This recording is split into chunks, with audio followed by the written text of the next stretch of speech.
Oke, ini sudah lama kenal ya. Nggak lama juga sih Mas ya. Belum genap setahun, tapi sudah intens sekali kita berdiskusi secara daring, terutama di Kolektif Akademia, itu hampir tiap hari itu ya Hampir rame. tiap hari. Terus saya mengenal Mas Gigi sebetulnya dari kawan juga, dari Bang Bernard. Terus ini ada kesempatan silaturahmi ke sini ya, kita silaturahim. Artinya nggak boleh terputus lah itu. Nanti Mas Gigi kalau ke Jogja juga Siap. jangan lupa kontak gitu Mampir. kan. Iya. Atau ke Lombok, ke rumah saya nanti kita bisa menyambung terus silaturahim itu. Oke, hari ini sore hari ya. Saya mau diskusi dengan Mas Gigi. Kita diskusi-diskusi santai aja, Mas. Saya tadi baru sampai dari Malang kan, dari Malang ke Surabaya, baru nyampe sekitar jam berapa tadi? Jam 2-an lah, jam setengah 3. Terus keluar dari tol, oke kita mampir hotel dulu, mandi sebentar, terus baru ke sini gitu. Terus saya sempatkan tadi orat-oret supaya tidak kemana-mana omongan kita. Saya mau kepoin nih Mas Gigi, terkait dengan Mas Gigi kan aktif sekali menulis di sosial media ataupun misalnya mengisi kajian-kajian tentang betapa pentingnya penemuan baru gitu ya dalam riset, apalagi yang namanya disertasi, riset S3. Sangat-sangat penting yang namanya novelty, kemudian karena sekarang kan banyak orang yang kemudian asal lulus, kemudian bikin jurnal tuh yang penting Scopus gitu kan, padahal yang ngerjakan bukan dia, tapi mohon maaf ya mahasiswanya gitu kan. Wah, itu kacau sekali itu. Nah ini mungkin kita sedikit memperkenalkan ke teman-teman yang nonton Mas Gigi. Mungkin latar belakang dulu S1, S2 dan S3-nya di mana gitu. Ya. Saya tuh S1 manajemen dakwah Bang Odi. Manajemen dakwah. Saya tuh orang dakwah sebenarnya. S2 studi Islam, konsentrasi filsafat pemikiran Islam. Lalu S3 itu juga studi Islam, filsafat juga. Itu begitu. Jadi dalam rumpun agama Mas Ian, itu begitu jadinya Bang. Di mana kalau boleh tahu dulu? S1 di STID Al-Hadid. Al-Hadid di Surabaya. Surabaya juga. Surabaya. Terus S2 S3 di UIN Sunan Ampel. Sunan Ampel ya. Wow. Betul. Dibesarkan pada mazhab Sunan Ampel. Mazhab Sunan Ampel. Namanya kalau di Jogja itu kan mazhab Sapen namanya. Sapen itu kan Kalijogo ya? Kalijogo kan, itu di daerah Sapen kan kampusnya. Jadi disebut mazhab Sapen. Kalau UGM mazhab Bulak Sumur gitu. Kalau Ampel mazhab Ampel gitu. Oke, ini menarik. Kenapa terus dari manajemen dakwah ya tertarik ke filsafat gitu? Karena saya tuh sejak SMA Bang Odi, saya pengen jadi pemikir muslim. Saya pengen jadi pemikir muslim yang punya magnum opus atau karya masterpiece yang itu besar, itu kan begitu. Saya terinspirasi oleh ilmuwan-ilmuwan muslim, itu kan begitu. Enggak hanya ilmuwan muslim ya, ilmuwan non muslim juga. Saya seperti misalkan Newton, misalkan.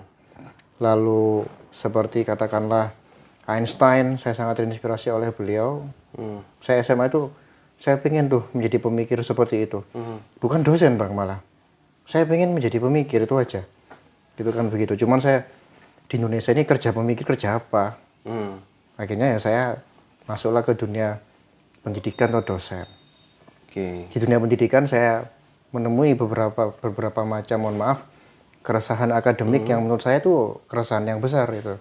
Itu begitu sehingga saya tidak bisa diam di situ dan ya selain masuk ke dunia filsafat saya bukan nggak ada background dunia lulusan pendidikan gitu, nggak ada, cuman saya tergerak untuk memberikan masukan dan kritik yang membangun atas dunia pendidikan kita Bang Odi, itu begitu jadinya. Oke, berarti ini jadi dosen itu genap berapa tahun ini sudah? Sejak tahun 2020 Pak. 2020 ya? Oh, berarti lebih dulu setahun dibandingkan saya. 2020 itu pas COVID-nya pas itu ya? COVID. Oke. Itu gitu. Berarti sudah hampir 3 tahunan ini ya? Kurang lebih demikian. Nah, itu gitu. 3 tahun ini pengalaman menjadi dosen yang paling berkesan, kesan dalam artian memantik jenengan untuk mengkritisi gitu ya. Apa yang misalnya 1-2 kata? Saya tuh ngenes kalau punya mahasiswa tidak punya nalar kritis. Tapi sangat tergantung pada Google dan copy paste itu saya ngenes Bang. Jadi ya mohon maaf selama ini Anda sekolah ngapain aja? Kok tidak punya nalar kritis, itu begitu. Itu yang kalau memantik. saya sebetulnya ada banyak ya. Tapi yang paling kemudian men-trigger saya adalah lingkungan. Lingkungan yang feodal. Itu kan tentu kita semua merasakan ya. Sangat itu, Bang. Artinya cah cilik kok ngeritik-ngeritik gitu. Oh iya, gitu kan. benar. Yang tua sudah pasti benar gitu kan, sering kesannya seperti itu. Nah, mahasiswa zaman sekarang sebetulnya memang dimanjakan oleh sarana internet dan seterusnya. Apalagi saya pernah pengalaman itu, Mas, mata kuliah hermeneutik kan saya tugaskan untuk analisis teks gitu kan. Analisis teks itu banyak yang pakai ChatGPT. Itu sedih sekali saya itu. Dan di analisisnya mereka pakai. Itu saya pakai sosial eksperimen aja. Saya bilang di grup kan, mohon perhatian, saya menemukan 2 paper terindikasi menggunakan ChatGPT. Silakan bagi yang merasa japri saya gitu ya. Kalau tidak, nilai kalian tidak akan saya proses. 20-an yang japri. Masya Allah. Padahal saya cuma baru deteksi 2. Wah, dan itu yang saya kenal-kenal mahasiswanya gitu kan. Nah itu jadi menjadi dosen itu kan memang ibaratnya banyak sekali hal-hal yang kita temui yang kadang nggak sesuai sama ideal kita ya, Mas. Iya, nggak sering idealisme itu gitu. Kembali ke tadi pertanyaan saya di awal. Ketika memutuskan menjadi dosen dan menjadi pemikir ya. Berarti dosen sekaligus pemikir ya. Kalau menjadi pemikir aja kan mungkin di Indonesia agak gimana gitu kan. Nggak mainstream gitu ya. Iya. Terus pas kuliah S3 itu kemudian mengerjakan disertasi dan idealnya kan ada temuan. Nah, pertanyaannya yang kemudian menjadi judul episode kita ini, kalau kita sekolah S3 itu emang harus atau wajib hukumnya menemukan satu teori baru gitu. Iya. Kalau wajib teori baru tidak, tapi idealnya dan sebisa mungkin itu kan begitu. Kan kebaruan itu ada beberapa level toh, Bang. Ada temuan fakta, ada temuan metode baru misalkan, atau proposisi, model, konsep, atau bahkan paling tinggi ya teori ya. Cuman sebisa mungkin kan teori, itu yang sering saya suarakan, yang sering saya sampaikan juga. Karena memang dalam konteks peradaban Islam, kita cenderung menggunakan teori dari Barat. Atau mungkin dari keilmuan Indonesia, tidak banyak yang itu bisa mengarah ke sana. Sehingga itu jadi salah satu keresahan saya juga, Bang. Itu begitu. Sehingga memang kemarin saya disertasi itu, ya bagaimana arahnya bisa menemukan teori baru. Dan itu saya tidak memikirkan 1-2 tahun, tapi belasan tahun. Karena keresahan saya itu adalah berangkat saya sejak SMA bahkan. Itu kan begitu. Saya SMA itu sudah cukup akrab dengan pemikiran teisme dan ateisme. Saya tertarik sekali dengan filsafat. Sehingga memang saya tuh pengen tuh menemukan pemikiran yang menjadi magnum opus saya itu. Ya itulah yang saya kerjakan sebagai disertasi saya itu, Bang. Jadi gitu jadinya.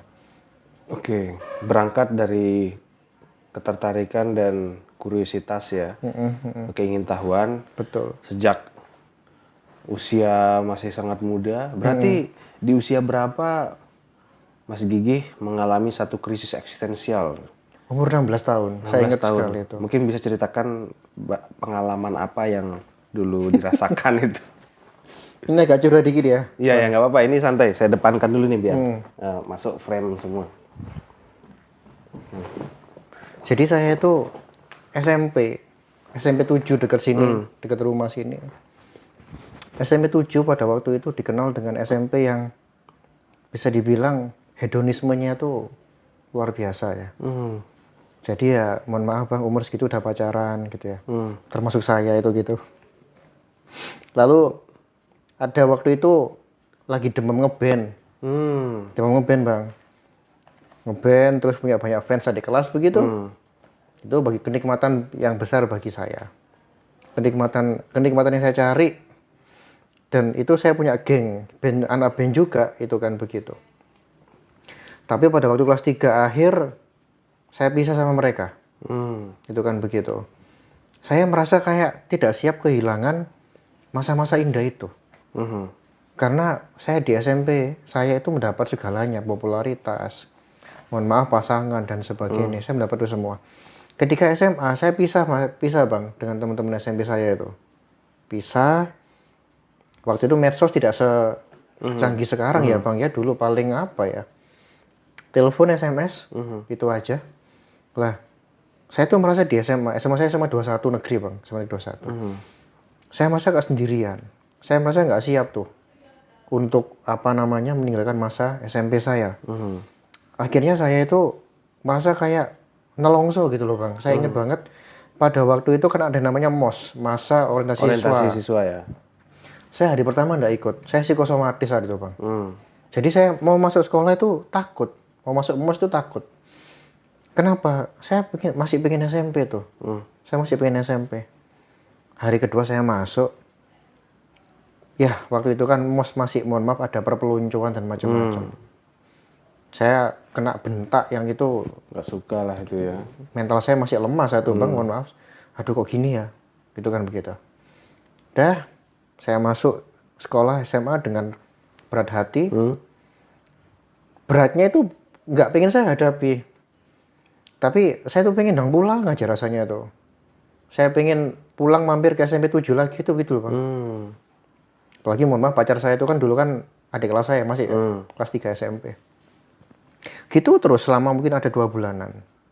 Terus saya pada suatu hari itu merenungi gini. Kok hidup gini banget ya? Kok menyiksa banget secara batin. Saya berpisah dengan teman-teman saya, masa indah SMP saya, itu kan begitu. Apa ini semua gitu loh. Terus saya tuh sampai menyebut gini, udahlah lupakan aja hal seperti itu tuh, abaikan saja gitu-gitu tuh, abaikan saja. Saya lari ke agama akhirnya. Saya lari ke agama, bagaimana menyembuhkan kehilangan saya ini Bang, dengan religiusitas, dengan spiritualitas. Akhirnya saya mulai saat itu rajin sholat duha, sholat tahajud. Tiap hari ke sekolah bawa Quran, saya baca Quran. Harapannya apa? Untuk menenangkan spiritual saya, batin saya, dan melupakan masa lalu saya itu semua. Jadi saya lari ke agama, jujur. Itu begitu. Pada suatu hari ini yang mungkin menjadi titik balik yang lumayan ya. Saya sekolah waktu itu kelas 1 diantar Pak D saya, rumahnya belakang sini Bang. Waktu nunggu Pak D, saya masuk ke ruang tamunya. Saya nemu buku yang itu bisa dibilang menginspirasi saya.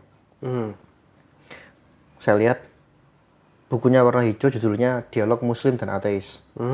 Tulisan Mustafa Mahmud, orang Mesir. Saya bawa ke sekolah, saya baca. Iya gini ya. Jadi perdebatan antara ada ditanya Tuhan, takdir dan nasib dan lain-lain tuh Bang. Malam harinya saya mikir begini. Iya, kenapa ya kok Tuhan itu ada? Saya bertanya seperti itu Bang. Dan kenapa kok Allah menjadi Tuhan? Kenapa dia harus satu? Kenapa dia harus begini? Jadi question yang itu dianggap radikal atau mungkin tidak dalam tanda kutip tabu ya oleh masyarakat umum. Terus kalau kita nanya itu nanti jadi gila kan, banyak mau kalau ditanyakan misalnya ke orang tua, apa jawabannya, paling orang tua nanti marahin gitu kan. Tapi ketika question itu terus membayangi saya mencoba itu untuk menekan itu. Udahlah, percaya saja. Saya sempat gitu Bang. Percaya saja. Tapi buku ini tuh menginspirasi saya, jangan begitulah.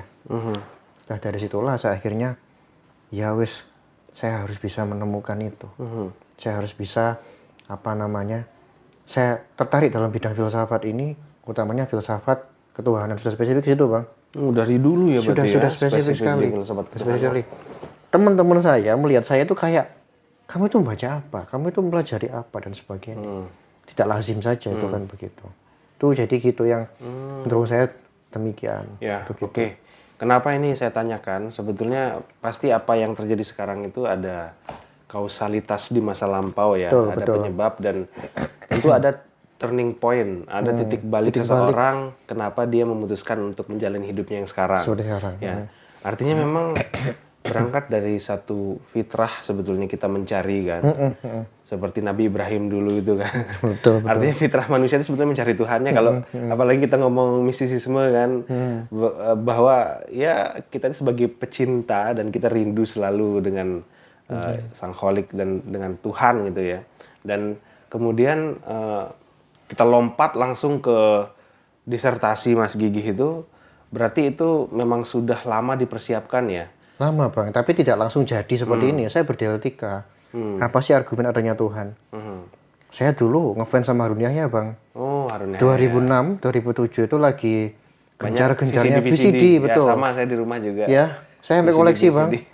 Pakai kaset bundur itu. Iya, ingat yang panjang kadang. Betul. Kok bagus ya? Kok seneng saya tuh Bang. Dari situ. Berarti memang kosmologi ya dari dulu. Iya, seneng banget gitu loh. Memang sebetulnya saya juga punya satu fokus yang sama dengan Mas Gigih ya. Meskipun belakangan ini saya sudah agak mulai mau transisi kan. Artinya saya dua fokus sebetulnya dulu kan. Artinya saya melihat filsafat ketuhanan dari segi penafsiran hermeneutik kan. Hermeneutik ya. Nah sekarang saya lebih memperdalami dan mengembangkan riset saya ke arah hermeneutika. Oke. Yang saya hubungkan juga dengan religious studies. Iya. Tidak lagi ke mendiskursuskan tentang Kosmologi, argumentasi ya. Apalagi kosmologi memang saya tidak menyentuh sama sekali ya. Dan kalau saya lihat memang salah satu kawan yang kolega saya yang memang sangat-sangat concern di kosmologi Mas Gigih ini. Dan itu memang arena perdebatan yang paling rame ya. Iya, Pak. Di dalam perdebatan teis versus ateis itu ya. Di dalam argumen kosmologis itu ya. Betul. Nah, terkait dengan temuan itu Mas.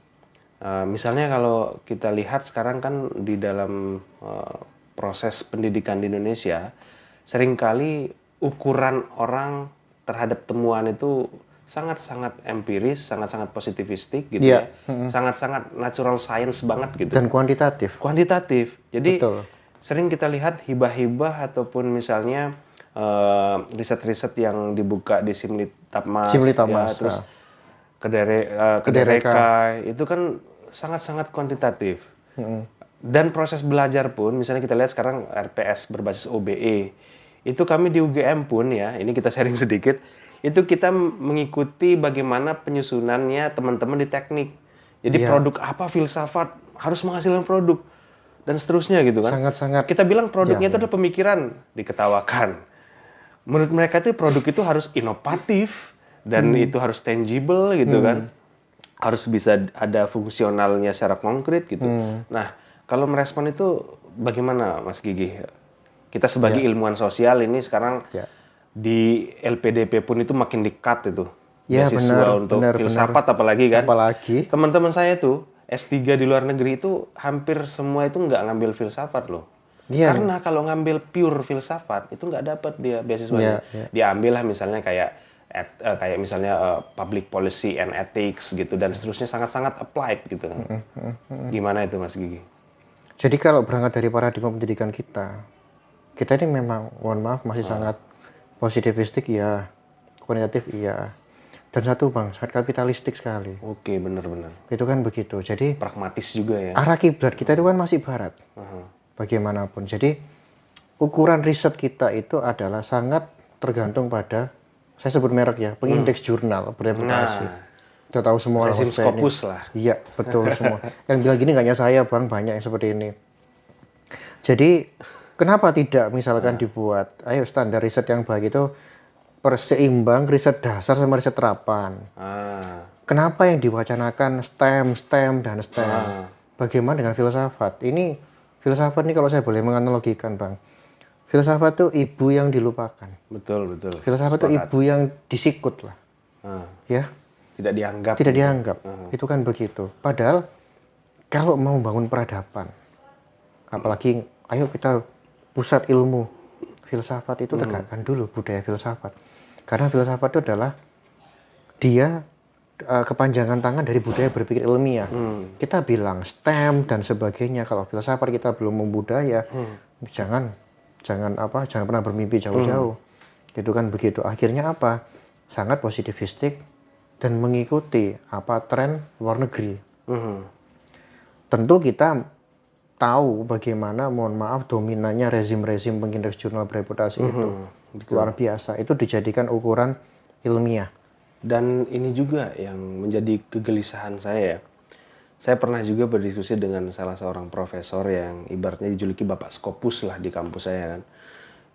Beliau dengan enteng artinya sambil guyon kan. Wes Mas, pokoknya jenengan itu nek nulis di Scopus jangan yang susah-susah. Iya. Orang Scopus itu bodoh katanya. Kamu kalau mau nulis yang bagus, tulis buku. Kalau nulis Scopus sederhana. Ada resultnya, analisis dikit, terus masih berkaitan dengan misalnya kayak fenomena keberagamaan yang sangat umum gitu ya. Iya. Bikin Biar tabel, bikin matriks. narasi besarnya sangat bagaimana? di permukaan Iya, sekali. betul. Justru kalau kita nulis yang ada di dapurnya itu tertolak gitu kan. Berarti dan menjadi tantangan dan menjadi apesnya lagi itu sebagai ukuran orang jadi profesor sekarang. Iya, ya itu yang apa ya? Saya tidak sepenuhnya sepakat dalam artian gini, Bang. Kenapa tidak pakai standar yang universal? Misalkan saya pernah berkali-kali disampaikan di berbagai forum di kampus-kampus itu, level of novelty itu lo jadikan standar. Kenapa tidak itu? Misalkan, oke, sekarang kita menemukan konsep tuh, menemukan model, preposisi. Sebisa mungkin bareng-bareng lah, kalau nggak bisa sendirian, temukan teori baru. Oke. Apa nggak lebih baik seperti itu? Itu kan kualitatif ya, berkualitas. Sekarang enggak. Scopusmu berapa? Nggak punya, diketawain. Iya benar. Saya sebetulnya itu kan begitu. belum punya. Itu kan begitu, Bang. Jadi kok gini ya jadinya? Ya mohon maaf. Apa yang dibanggakan? Scopusmu berapa? Citasimu berapa? Sekarang mohon maaf, Bang. Citasi itu sangat banyak kelemahan. Karena apa? Mahasiswa, kutipnya saya ya. Jadi gampang, gini, Bang. citasi itu ibaratnya dia ada barang tapi nggak ada nyawanya. Dia mensitasi itu nggak tahu, nggak pernah baca yang apa yang disitasi. Dan buat apa? Dan sekarang orang juga bisa ini kan. Saya tahu itu cara hacking writing itunya. jurnal. Iya. Cinta Pakai skor. Mendeley. Jadi cari dan itu diajarkan oleh banyak lembaga-lembaga yang mengguru besarkan orang. Saya pernah ikut pelatihan soalnya juga kan. Artinya misalnya kita punya ide besar ya. Oke, ada satu kutipan misalnya. Perkaya kutipan ini. Cari apa yang relevan, lihat abstraknya tanpa membaca jurnalnya, langsung kutip. diambil. Itu kan kayak mensitasi, udah kayak ini ya, mensitasi tapi tidak dengan membaca atau Tidak alamiah. tidak tidak alamiah. Artinya sekarang kan juga misalnya seorang dosen punya mahasiswa, proyek mahasiswanya nanti dijadikan Scopus, dia jadi penulis kedua, ketiganya. Udah banyak, Bang, itu. Dapat nanti kum. Jadi Itu jangan kan dark heran. side-nya itu kan. Jangan heran orang itu punya Scopus banyak. Saya tidak dalam tanda kutip tidak wonder, banyak, ya biasa aja. Iya. Saya udah tahu trik-trik itu, sudah tahu semua. Cuman itu banyak kok. Misalkan ada tuh artikel googling aja, jerumus Scopus misalkan. Ada tuh penulis yang kritis banget, namanya Delemonte siapa saya lupa. Jadi kalau pakai sistem seperti ini terus-terusan, orang ilmuwan besar, penemu yang mendapat Nobel dan sebagainya, nggak akan bisa masuk sistem itu. Karena apa? Kalau kita ingin riset yang itu besar, itu membutuhkan waktu yang lama. Nggak bisa setahun, 2, 3, itu susah. Makanya saya tuh bolak-balik merekomendasikan, jurnal internasional itu perlu. Tapi ya tetap harus bisa menghindari perjokian dan komersialisasi. Tapi komersialisasinya itu sudah terinstitusionalkan, itu permasalahannya. Yang terbaru, Dewan Editor Scopus mundur massal karena menganggap sudah tidak etis Elsevier dalam Sekelas Elsevier ya? Iya, dalam menarik dana itu. Itu beritanya di The Guardian ada. Jadi kita sangat tergantung pada itu gitu loh semuanya. Sehingga standar riset yang itu malah universal itu mohon maaf kok kurang digalakkan. Memang ada anjuran pasti harus ada kebaruan. Kalau hanya itu doang, kecenderungan orang itu milih kebaruan yang mudah, kebaruan yang level paling bawah misalkan. Beda kalau begini, diutamakan level kebaruan ini misalkan dieksplisitkan, terus disistemkan, ada rewardnya misalkan. Beda cerita itu bisa jadi nanti lebih maksimal. Dan yang menarik ada penelitian, judulnya itu Mereformasi Penelitian Indonesia. Itu mengejutkan, Bang. Riset dasar kita masih lemah. Banyak riset apply tadi yang kata Bang Udi sampaikan. Langsung lompat itu. Betul. Dasarnya belum selesai, tapi langsung lompat. Artinya itu masalah kita pelik gitu loh. Dari paradigmatik, kultur, kiblat itu kan begitu. Terus karir dosen yang seperti itu, diarahkan seperti itu. Sehingga ya mohon maaf, boro-boro kita itu, ayo jadi Indonesia yang itu pusat pendidikan. Aduh susah. Gitu kan. Karena apa? Kita masih pakai standarnya sangat kuantitatif dan positivistik tadi. Itu yang saya merasakan itu. Loh berarti Mas Gigi sampean menolak itu semua. Saya menolak dalam beberapa hal. Kalau bisa seimbang kualitas sama kuantitas. Berarti menolak citasi. Tidak, tapi citasi yang alamiah. Itu kan begitu. Bayangin gini deh. Daripada kita itu menyuruh mahasiswa citasi. Bayangin misalkan Anda menemukan konsep baru apa teori baru. Dan dipakai. Apa gak mending begitu? Daripada membangga-banggakan citasi saya 80.000. Apa yang spesial dari situ? Saya kurang melihat itu. Bahkan waktu itu Bang, saya di Instagram pernah lihat iklan ya Bang. Scopus, cukup 1 hari. Saya tahu itu, di Jogja itu. Saya sampai gini, buat teori baru itu nggak mungkin 1 hari. 11-an tahun saja, itu mungkin nggak cukup. Wong, siapa penemu Higgs boson itu, Peter Higgs itu butuh waktu 50 tahun untuk membuktikan teorinya itu benar. Jadi, kita itu terbatasi akan sekat-sekat kuantitas dan hal yang sangat-sangat sempit tadi itu. Saya melihat seperti itu. Kalau pendidikan kita ingin berubah, ya rubah paradigmanya, rubah sistemnya dan sebagainya. Sebenarnya Mas Nadiem ini sempat Bang ingin mengakhiri itu, cuman nggak tahu kok nggak jadi itu gitu. Iya. Ada cara ke sana ada sebenarnya. Kalau tantangan terbesar kita misalnya ilmuwan sosial gitu ya, sosial humaniora, dihadapkan pada satu tujuan untuk menemukan suatu teori baru dan apapun itu yang berbasis pada novelty, itu memang terkendala pada hal-hal yang sifatnya birokratis seperti Iya itu. juga. Artinya kita misalnya namanya meneliti kan butuh dana juga. Butuh Butuh waktu ya, butuh supporting system lah. Sedangkan yang direkognisi itu adalah riset-riset yang second level, artinya yang di kulit berikutnya gitu, yang dasarnya ini tidak terlalu direkognisi. Yang menjadi kelabakan itu kita orang-orang filsafat gitu. Apalagi Bang? Itu kita dituntut misalnya pengabdian, bikin desa binaan dan seterusnya. Itu harus ada outputnya, policy brief gitu kan. Namanya kebijakan, namanya orang pemangku kebijakan itu nggak mau tahu tentang apa yang ada di dapur. Iya betul. Saya pernah diskusi dengan teman-teman manajemen kebijakan publik itu, Mas Gigi. Artinya dengan simpel sekali mereka bilang kayak gini, Di, aku sebetulnya suka diskusi sama kamu katanya kan. Kenapa? Aku merasa kayak semakin semangat untuk berdiskursus gitu lah kan. Kenapa? Karena dari keilmuan dia itu menuntut untuk sangat-sangat terapan. Dan dalam artian satu moto mereka ya yang common sekali, klien itu stakeholder yang ingin kita empowering, mereka tidak butuh tahu apa yang terjadi di level paradigmatik. Iya. Mereka cuma butuh tahu aku harus ngapain. Praktisnya ngapain? Ya, kamu lakukan ini, kamu dapat ini, kalau nggak lakukan dapat ini gitu. Sangat-sangat pragmatis kan. Nah, jadi memang untuk berbicara temuan ini mungkin teman-teman yang nanti akan menonton video ini, memang idealnya harus kita menemukan satu teori baru gitu ya. Atau setidaknya mungkin kalau kita bisa klasifikasikan lagi kan, misalnya kita mau dalam konteks of discovery atau konteks of justification gitu kan. Betul. Artinya kan namanya project besar dari sains ataupun kalau kita lihat Thomas Kuhn pun ada tahapannya kan. Tahapan-tahapan, ada krisis, ada revolusinya, ada anomali dan seterusnya. Artinya namanya novelty itu bisa kolektif juga kan, Mas? Bisa, Bang. Artinya misalnya kayak kita lihat mazhab kritis Frankfurt kan. Kayak itu kan bareng. Iya. Orang-orang banyak tuh. Lingkaran Wina. Itu bukan mengatasnamakan seseorang. Terus, jadi saling support mereka kan. Mazhab Copenhagen misalkan. Mereka saling support. Iya, betul. Jadi artinya jangan dibayangkan temuan baru itu seperti ada barang yang ditemukan. Iya, itu yang kan pertama.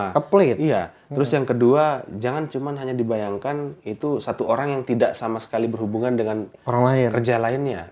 Artinya kadang filsuf-filsuf itu kan dia menemukan suatu teori baru atas pembacaan kritik terhadap teori sebelumnya. Betul. Yang dielaborasi, dan ketika orang melihat teorinya Mas Gigih nanti misalnya kan ada researcher terbaru kan misalnya. Mungkin dibantah, jadi baru lagi. Iya. Jadi novelty-nya itu berproses. Betul. Itu bedanya.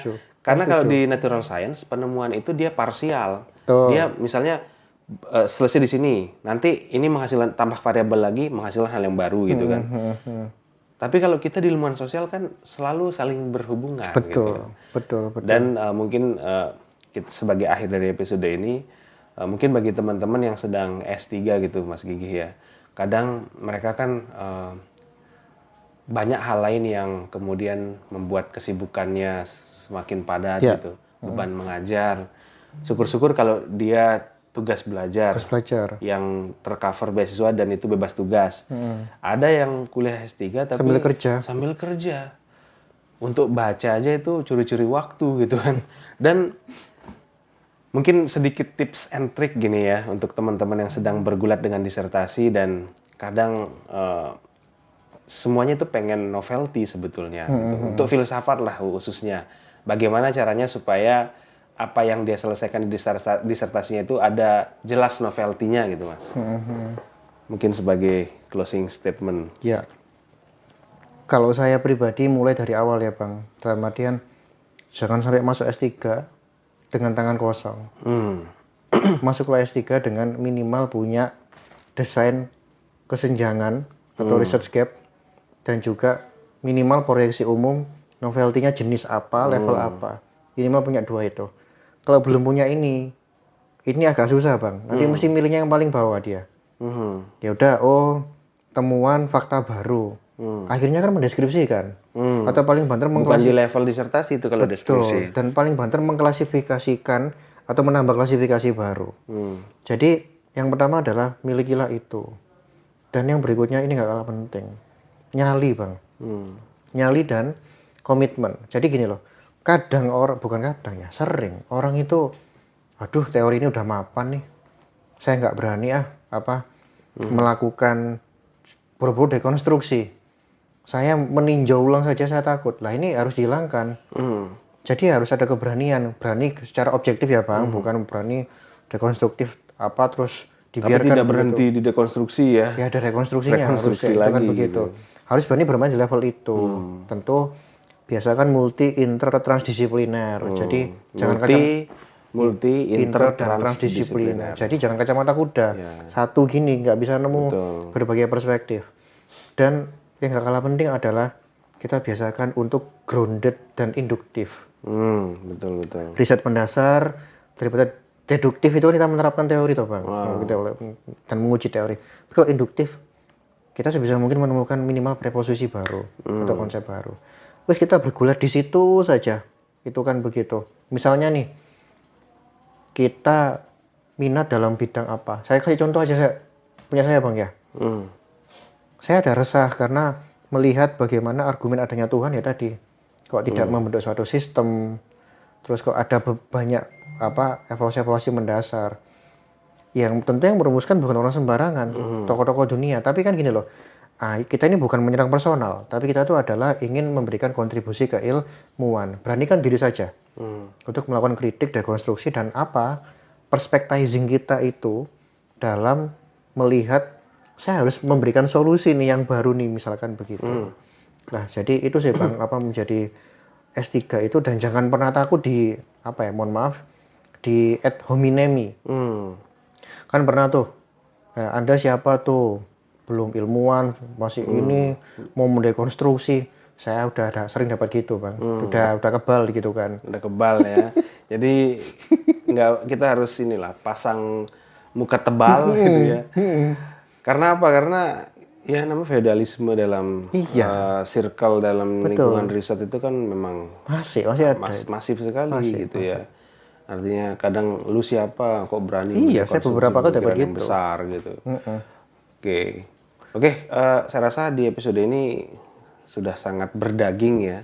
Sip. Artinya kita harus tentukan dulu ya. Dalam memproduksi suatu permasalahan ya lihat dulu research gap-nya ya, theoretical gap-nya ya. Dan keresahan gap teoritis ya, keresahan apa? Apa yang kemudian kita anggap belum selesai oleh teori sebelumnya gitu ya. Lalu kita bisa tutupi relung-relung itu, ruang-ruang itu dengan suatu tawaran dari kita gitu. Itu di level yang tertinggi lah. Betul. Dalam satu novelty. Yang kita diskusikan ini kan juga kita ngomong gap pendidikan Indonesia. Betul. Ini kan kita sambil melihat bagaimana kondisi yang ada di Indonesia gitu kan. Dan itu kan banyak lubang-lubang itu yang bisa ditutupi oleh teman-teman yang sekiranya nanti bisa berproses gitu ya untuk sedang mengejar gelar S3, gelar doktornya gitu ya. Dan terima kasih Mas Gigi. Sip. Matur nuwun ini. Terima kasih Bang Odi.